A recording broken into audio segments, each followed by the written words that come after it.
Hello everybody and welcome back to the lesson 2 of the basic drawing course for the Midwest Arts Council. Hopefully you've had a chance to really look around you at your environment with an artistic eye and really see the lines, shapes and forms all around you. Your sketchbook is perhaps all filled already with all the things that you found to sketch in your home or community. Things with the different shapes. So perhaps you filled pages and pages of things like this. These are all just objects I found with rectangles and cylinders and circles and squares that were just from my viewpoint from where I was sitting. So it's really good practice, and keep looking at things and finding those basic shapes, the lines, the shapes, and the forms that you see around you. Today we're going to talk about perspective, and for this you'll need a pencil. I'm using a 2B, but a 3B would be just fine, an eraser, and a straight edge. And I use this T-square. You don't have to use a straight edge. You could just judge it as you sketch without using a straight edge at all. You can use a ruler, just whatever you like. Perspective is representing a flat surface, on a flat surface, like your piece of paper, an image that as we see it with our eyes. So we see a picture, but we have to put that picture of the mountains or the house or whatever on a flat piece of paper, and to give it dimension, that's what perspective is. And there's different types of perspective. In fact, there's so many things to talk about regarding perspective that we could do a full 4-week set of classes just on perspective. So we're going to just touch on the basics to get you started. So the two types of perspectives we're going to talk about are going to be aerial perspective and linear perspective. So if you look at this painting, this is a good example of both. In general, aerial perspective is created it's created through softening the colors or the shadows and the shading to create the impression of distance. So you can see the colors are bright at the bottom of this picture, which is where we are, the viewer, and so the colors are bright and sharper and closer because it's closer to us. And the further away you get, the more that the atmosphere blues out the colors and things get bluer the farther back you get. So these are more distant. We can't see the distinct shapes as much. So that's part of aerial perspective. The other part of aerial perspective is that objects further away are smaller. So you can see the staircase gets smaller and smaller. Each step gets smaller and smaller as we go farther away. But so do the clouds. So the clouds at the top are closest to us. And as you get closer to the horizon, the clouds get smaller and smaller. So that's also an example of aerial perspective, which you use more in nature because nature doesn't tend to have straight linear lines to work with. The other type of perspective that we're going to talk about is linear perspective.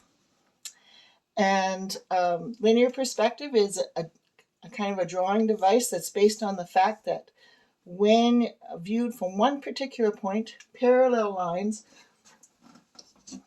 here's an example, parallel lines often converge. So these lines get smaller and smaller as they go off to a point. And they always meet at some place. It might not even meet on your page, but it will meet at some point off in the distance. So linear perspective applies mainly to architectural type scenes that have those parallel lines. Today we're going to build ourselves a little house, and just for practice, and we're going to use a simple house with a 1-point perspective. And when we're composing that picture, we want to start off by thinking of your, I'll show you the picture we're going to make. There. So just to get us started, I want you to think of your composition as a tic-tac-toe board with 9 squares on it. So if you take a piece of paper and you fold it in thirds, both directions, it creates that tic-tac-toe board.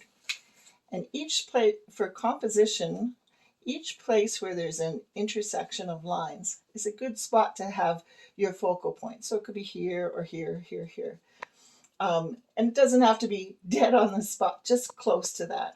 And the other thing is when you divide your composition into thirds like this, it just makes a more pleasing composition. So you might do 2/3 sky and 1/3 land mass, or 1/3 sky and 2/3 land mass. So that's just a starting point for when you're composing your picture. And you can see that that applies here because it's not dead on a third, but there's a smaller proportion of sky here than there is to the foreground. And our house is at about one of those intersecting points. So it's not dead on, but it's close enough that it makes for a more interesting composition. So that's something you want to think about when you're making your pictures as well. So we're going to start with this fresh piece of paper in your sketchbook, unless you filled it right up, in which case you'll have to get another piece of paper or an old paper bag to work on. So the starting point for us is going to be that we're going to draw a horizontal line for the horizon. So again, we're going to work on that idea of 1/3 and 2/3, and we're going to make a line right across the page. Now I'm going to make my lines darker because I want to make sure you're able to see them. But you can make lighter lines because you may have to erase some, because we're going to build on top of these lines. So probably it would be best to just work lightly with your pencil. It makes it easier to erase. So this is the horizon line is defined as the point, the farthest point that you can see with your eye. So it's where the land meets the sky, depending on what type of picture you're working on. Now at about that intersection of those grid lines, we're going to build our house. So the first thing I want you to do is to make a square, and we're just going to make it just below. I guess you don't need to make it perfectly. You can just sketch it in, but I will use the T-square here just to make sure I get things straight. But you can certainly just sketch away. You don't need to feel like you have to make a straight house. We're not making drawing up plans, drafting plans here. We're just making a square. So that's going to be the front wall of our house. In one point perspective, that's the wall that's facing us.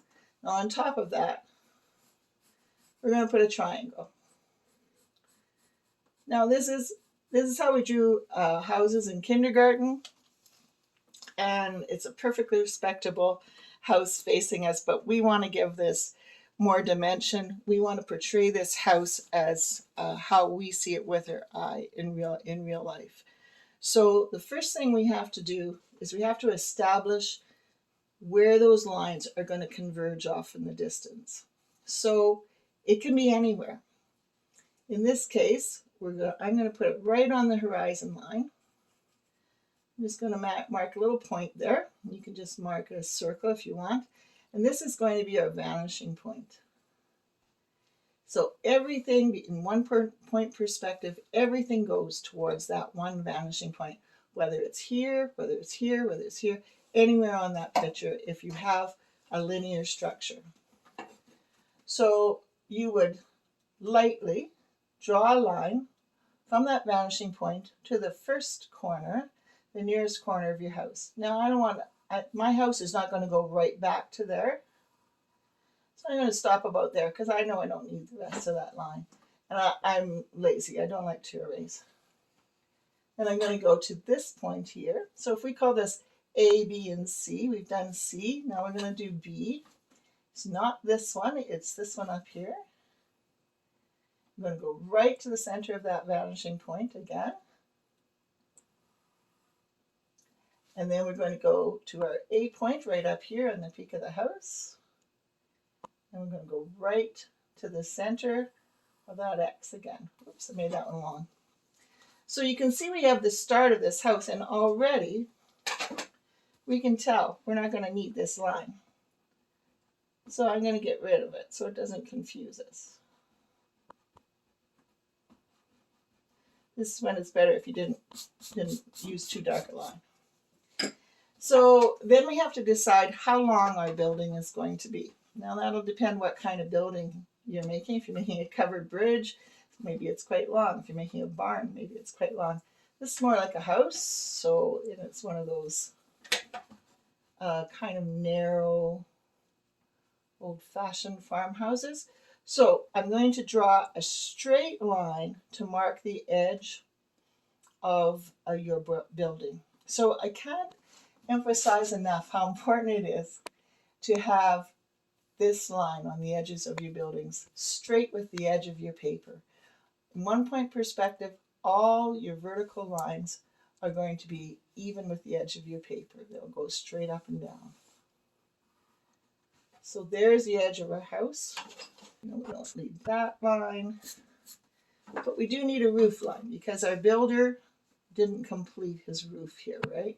So we need to make this roof line. Now, really, you could have another vanishing point up here to make the roof line match, but because it's a very small house and it's probably not necessary, I'm just going to make the angle match the angle of this roof line.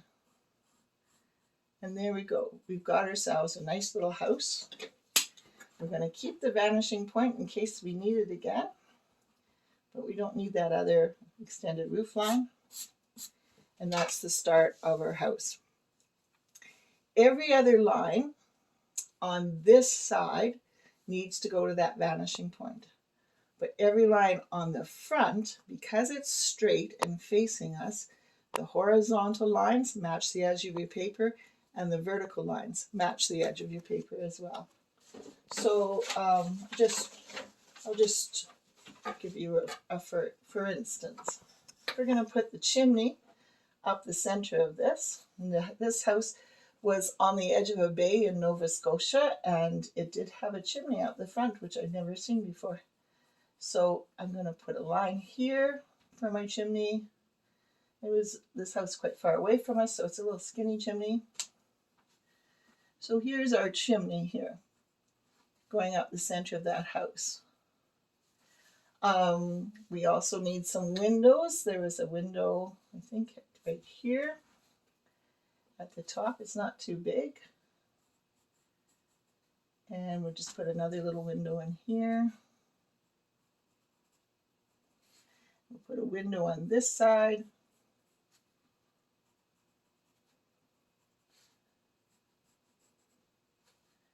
And down at the front, it had a picture window.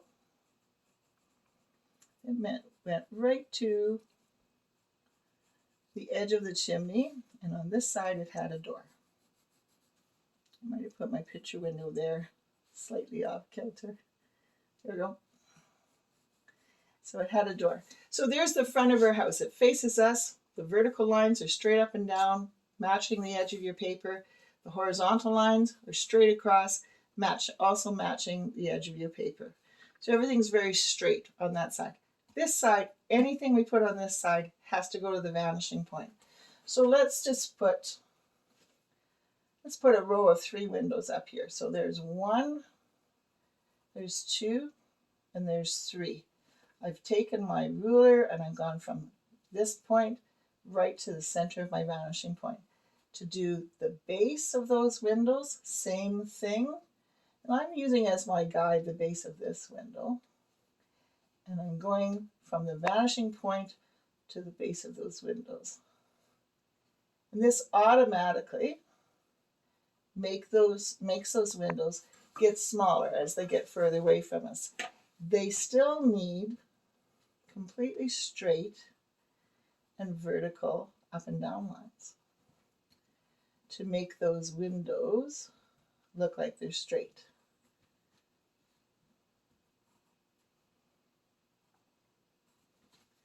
So there's the basis of our house and our windows. So next we want to add to it by adding some shadows in.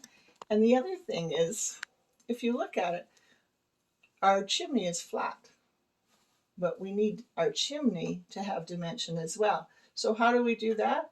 We just go to this top point.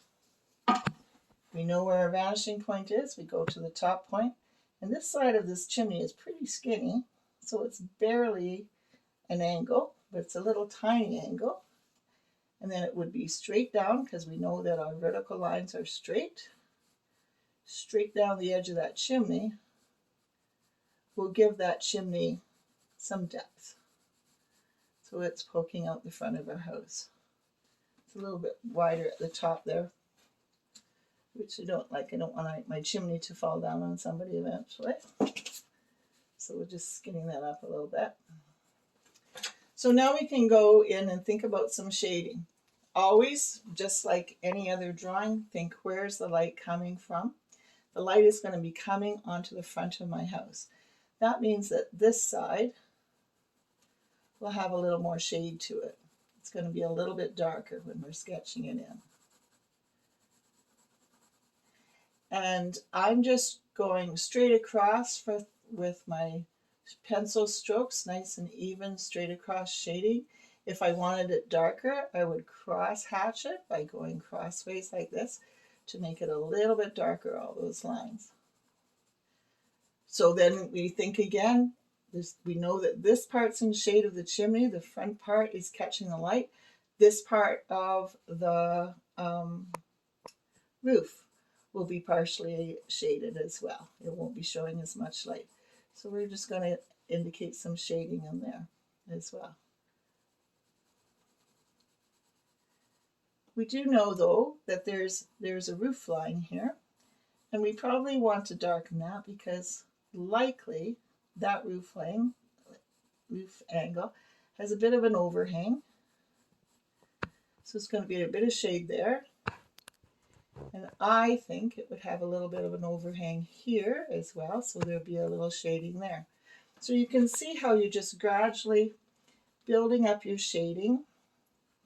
This is part of our original drawing our triangle, so we don't need that line anymore. We want to get rid of that.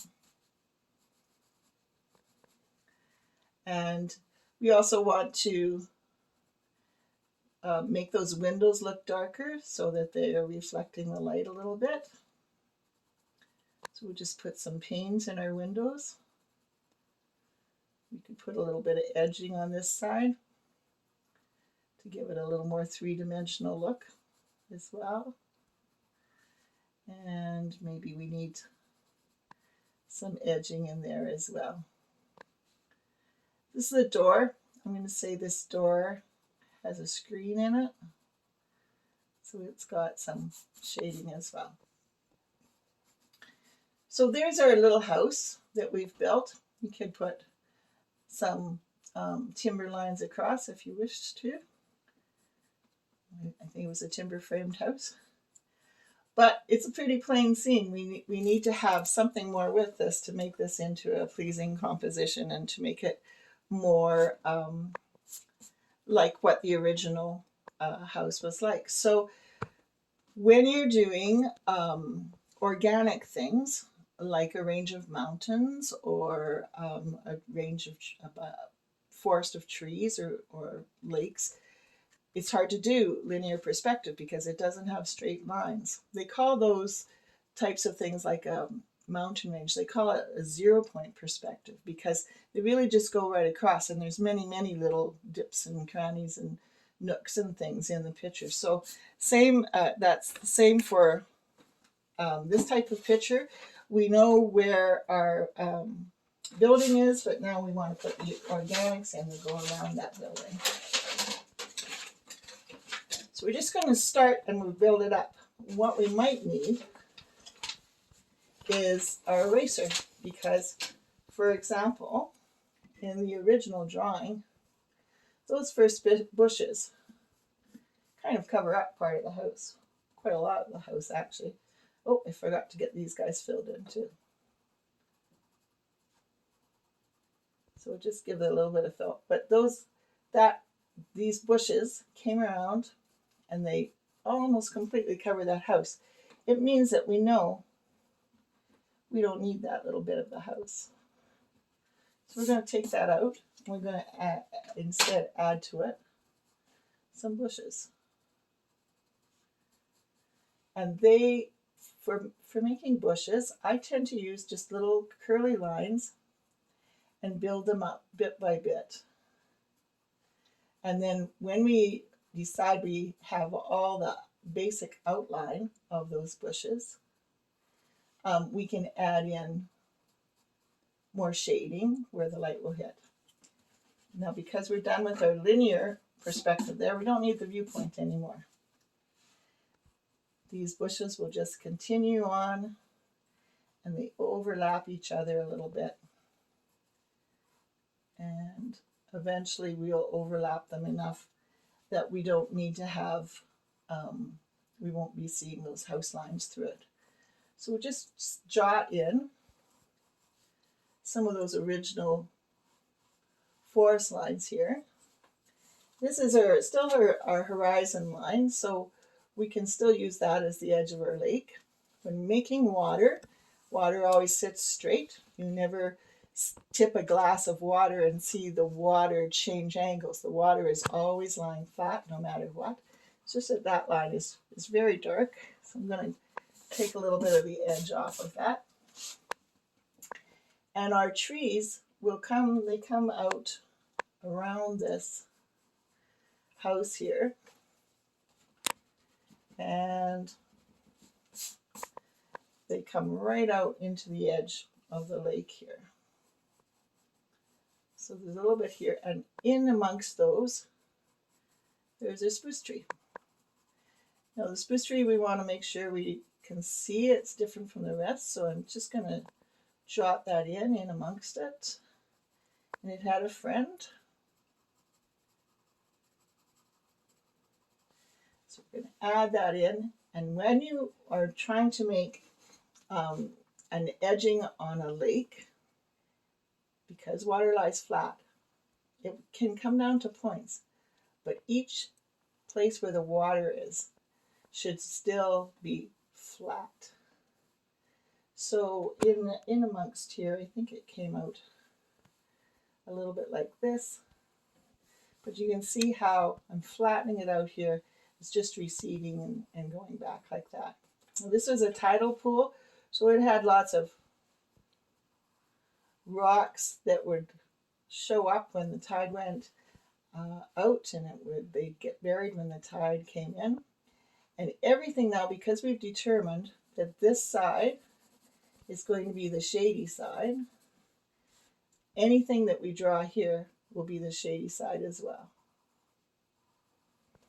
So we would just if we had, say, a spruce tree, let's say, on the water here, far back in the distance, we would also want to have the image of that spruce tree coming out in the water as well. And same with here.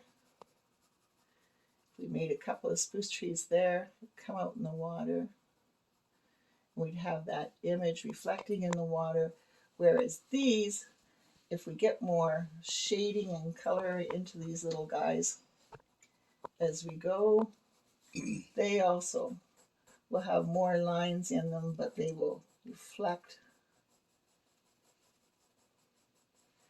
lighter than those darker trees. These ones don't reflect in the water because there's a landmass between them and the water. But here's some opportunities for shading as well. So because of aerial perspective, anything you see at the front will be sharper and more contrast. And as you work your way back to the back of the picture, it will be duller, more faded, and less distinct. So we'll just go back rather than taking your time to do this, I just want to go back to the original picture here to show you how we worked it. So I took and made shadows along those window ledges. I put extra shingles on our house, but don't try to make every shingle. Just do yourself a few little L lines. Keep your shingling relatively straight, or you'll have to get somebody to reshingle for you. And watch where your shadows will go. Here's the reflection lines, and here you can see how we've just reflected the bushes in the background. Up in the sky, I've put some cloud base here, but this also is subject to aerial perspective. So the clouds that are closest to the trees, closest to the horizon line, are smaller clouds. And they get gradually bigger as they go up in the sky until the clouds closest to the top of your picture will be the largest clouds. So also that would work the same for grasses. If they're closer to us, we can see them more distinctly. As we get farther away, they get smaller and smaller so that you can't even hardly tell they're there. But it just makes, helps to give you that distance. So you just work at it a bit at a time, piece by piece, and that will help to give that illusion of aerial perspective as well as linear perspective in your picture. So I just wanted to show you an example in real life from a photograph of the aerial perspective. And you can see how sharp and distinct it is at the front. These are spruce trees. They're still really small. They're really far away. But it just gradually blues out. And partly probably because of the photograph, you can't see the clouds at all. But you can see how much bluer those are than in the front. And same with this. It's really sharp and clear at the front. You can see individual straws here. But as you move gradually back, this is a whole bluff of trees, and you can tell it's a bluff, but you can't see any individual trees at all. But each time layer you go back further and further helps to create that illusion of distance. The other thing that you have included in your packet, so you have a little cardboard square.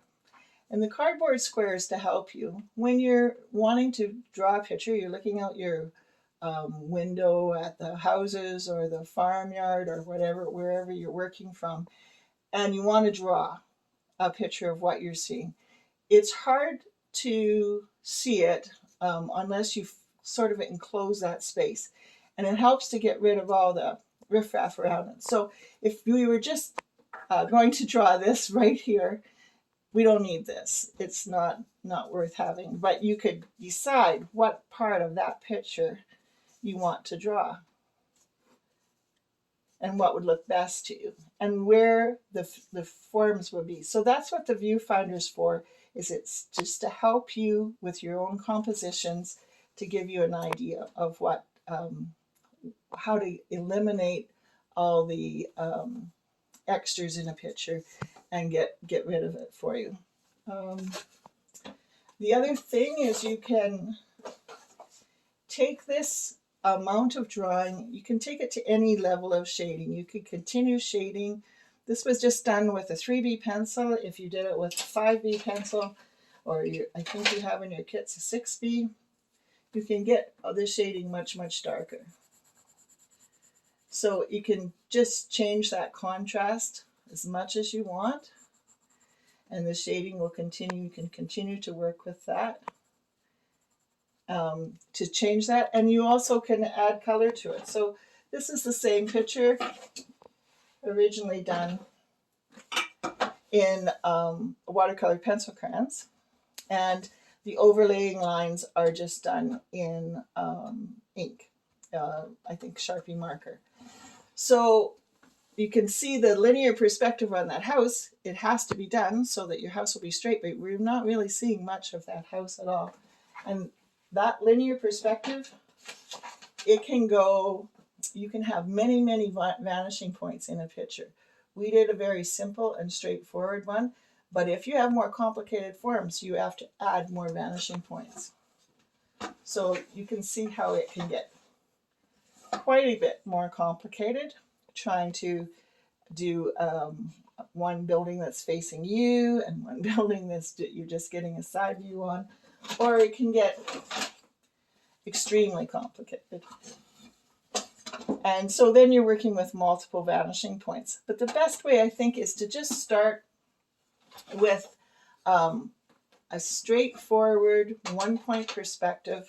And when you decide you want to branch out into two-point perspective, which would be looking at a building from a corner rather than straight on, then you just make two vanishing points instead of one. So I would start simple and work your way up. And perspective, just like everything in life, everything needs to, it's in the eye of the beholder, the perspective.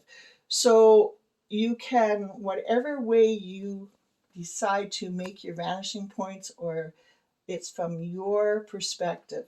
If you were up on a balcony, you could look down on these and you'd have a different perspective. If you were down low, you could look up and you would have a different perspective as well. So you can change that any way you like. Like, there's no rules to that. For example, this picture painting here of the sailboat, that's a sailboat painting taken from the sailor's perspective. He's in this boat and he's looking at the other boat. So it's a whole different perspective rather than just having a picture of an island and a boat at the bottom. So once again, perspective is how you look at things. Becoming an artist is about looking around at your world and trying to find ways to show other people what you see. So I hope you try some things. I hope you try with your viewfinder. And if you have any questions about one-point perspective, just don't hesitate to email me and I'll try to help you answer them. Thanks very much.